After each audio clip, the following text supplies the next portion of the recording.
Joining us now, I'm honored to say, is the Democratic vice presidential nominee and Minnesota Governor Tim Walz. Governor Walz, I really appreciate you making time to be with us here tonight. Thank you. Thanks for having me, Rachel. Great night.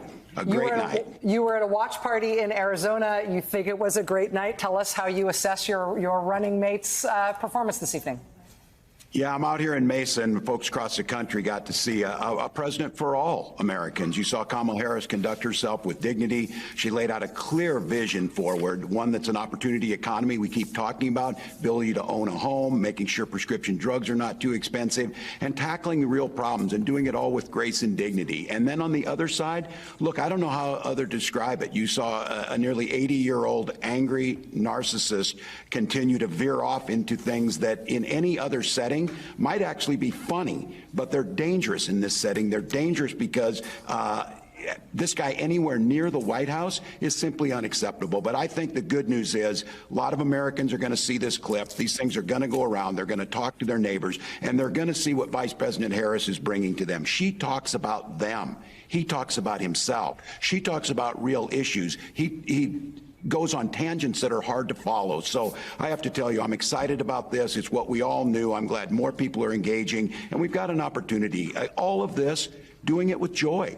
A politics of joy, a politics of possibilities versus this just increasingly dark. Look, what I say is, Rachel, this guy's rooting against America. He's rooting for failure. He does not want good news. He does not want good economic news. He does not want to see unemployment, inflation going down. He wants to see the worst because whatever twisted vision he has, he thinks he's the guy to fix it when he's the guy who started the problem. So she did a great job. I'm really proud of her. You know, your running mate, Vice President Harris, one of the things that she was just getting praised for at this table here was that she, right out of the gate, was able to get to a lot of the details of her policy proposals, the kinds of practical proposals that you're talking about, things like child tax credit and a big tax deduction for startup businesses and for first-time homeowners. And she laid out those things, and those things, it's important, obviously, to communicate those things to the American people with such a big audience. Tens of millions of people are watching tonight. It wasn't necessarily news, though, because we know that's what she's running on. On the other side, the other candidate, former President Trump, did make a bunch of news tonight. He refused to say whether or not he would sign a national abortion ban. He refused to say that Ukraine should win the war in Russia, and that would be better. He was asked, 9 years after you first said you wanted to get rid of Obamacare, do you yet have your own health care plan? And he responded by saying, I have concepts of plans.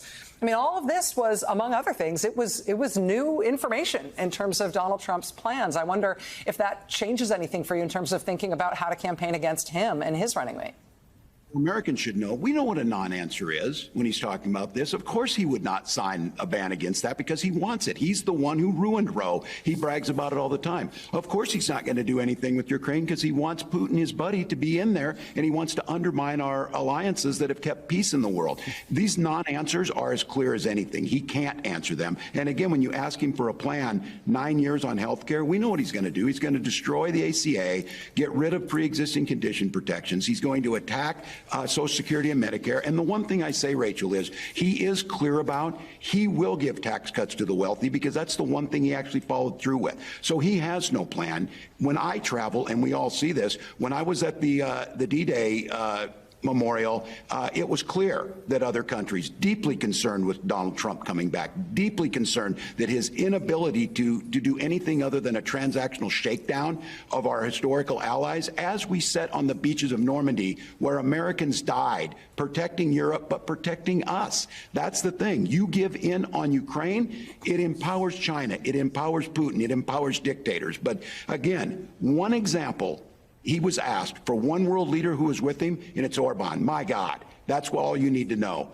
You've got a leader in Kamala Harris that understands the importance of these alliances. She understands what it truly means to stand up for the Western democracies, and she truly means to talk about others. Donald Trump talked about himself 99% of the time, and if he wasn't talking about that, he was talking about Orban. So it was couldn't have been clearer. Couldn't have been clearer. And I'd just like to say, if I can make my plug, She did her job. Americans need to do theirs. Get engaged. Get the facts. Go to KamalaHarris.com.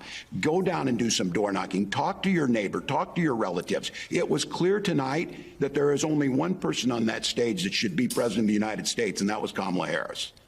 One of the more interesting and I think unpredictable moments in the debate, Governor Walz, was a back and forth with the former president about whether or not he believes that he won or lost the last election. He has made some contrary remarks about this in recent days.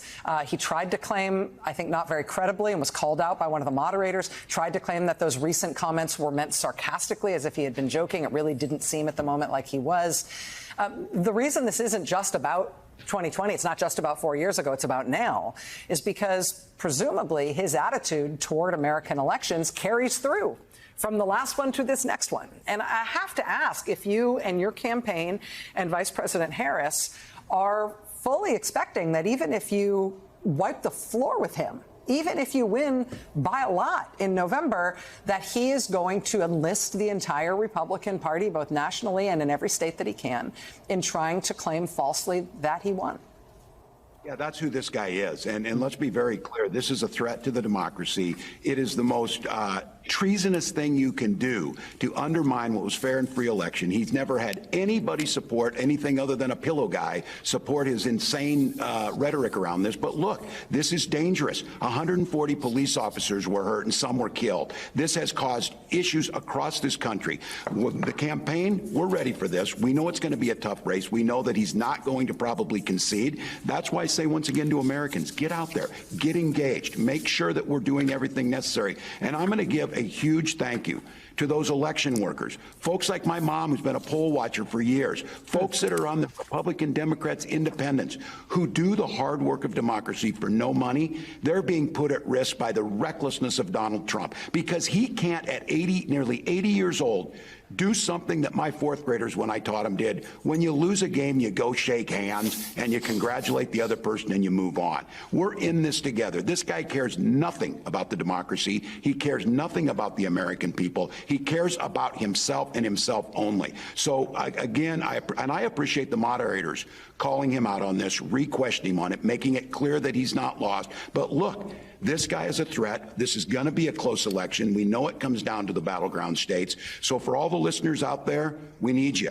We need you to get engaged. We need you to send a message to this. And I just came a few minutes ago from talking with Mesa Mayor Giles, a Republican, who says, I'm a strong Republican. I don't agree with all of your positions, but you are standing in the breach of democracy. Donald Trump is a threat to that, and he proudly stood there with he and his family. That's the type of things we need Americans to do across this country. Kamala Harris is going to be that president for all of us. You don't have to agree with every policy, but it's very clear. She trusts this democracy. She puts the Constitution above everything else. He doesn't. I'm going to get the opportunity to have a debate with someone who's on the stage because Mike Pence sure isn't, because he was willing to put the Constitution above Donald Trump. So we get to continue this conversation over the next 56 days, but it's absolutely critical people know what the threat is. Governor Walz, I want to ask you about your prep for that debate with J.D. Vance coming up. But while we have been talking, somebody's just handed me something, and I'm going to do sort of a not very TV thing, and I'm going to read it to you in totality. I'm going to read you the whole thing because this was, I don't think you know about this, but this was just posted online by a woman you might have heard of whose name is Taylor Swift. And she has posted this online along with a photo of her cat. And I'm going to read to you what she just posted. Quote, like many of you, I watched the debate tonight. If you haven't already, now is a great time to do your research on the issues at hand and the stances these candidates take on the topics that matter to you the most. As a voter, I make sure to watch and read everything I can about their proposed policies and plans for this country. Recently, I was made aware that AI of me, quote, me, falsely endorsing Donald Trump's presidential run was posted to his site. It really conjured up my fears around AI and the dangers of spreading misinformation. It brought me to the conclusion that I need to be very transparent about my actual plans for this election as a voter. The simplest way to combat misinformation is with the truth.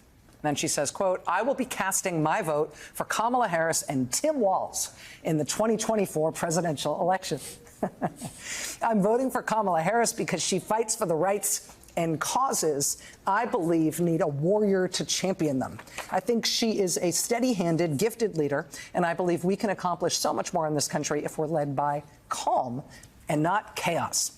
I was so heartened and impressed by her selection of running mate Tim Walz, who has been standing up for LGBTQ plus rights, IVF, and a woman's right to her own body for decades.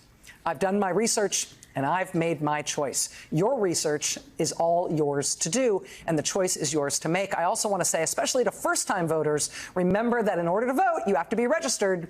I also find it's much easier to vote early. I will link where to register and find early voting dates and info in my story. With love and hope, Taylor Swift, signed Childless Cat Lady. I have to get your response to that, Mr. Governor.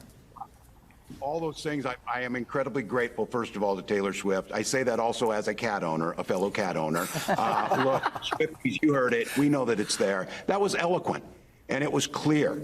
And that's the type of courage we need in America to stand up. We've seen it out of those Republicans who were at the DNC. We've seen it out of women who would like to have their own personal lives kept personal, but are forced to go out there because they nearly died because they can't get abortion services in a pregnancy. And now you have somebody like Taylor Swift coming out, making that very clear. This would be the opportunity, Swifties. KamalaHarris.com. Get on over there. Give us a hand. Get things going.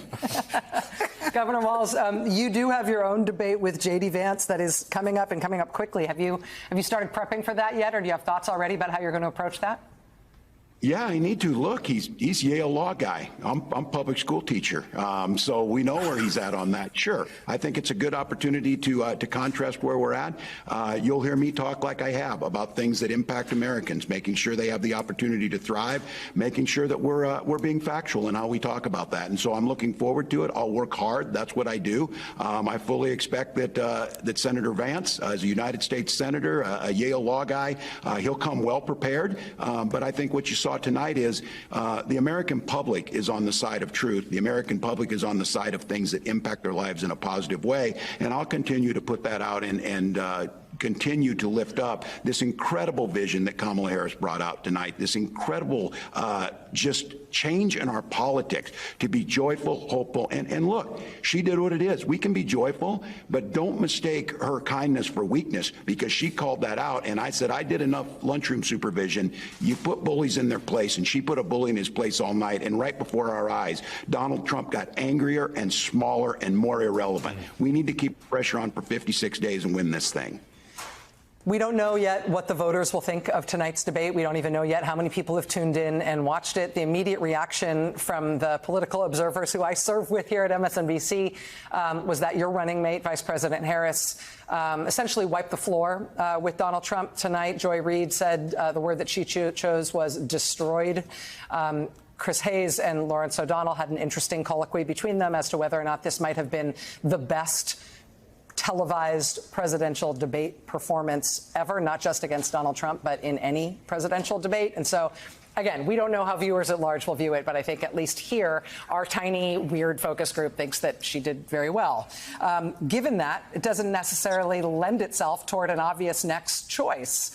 You could just leave it at this and decide that that was a pretty good way to leave yourself in the minds of voters before they head into the voting booth, or you could agree to another debate. I mean, if Donald Trump agreed to do it, do you think that Vice President Harris should debate him again after tonight? Look, I don't want to speak for her, but I would be there encouraging her to do it every day if she could.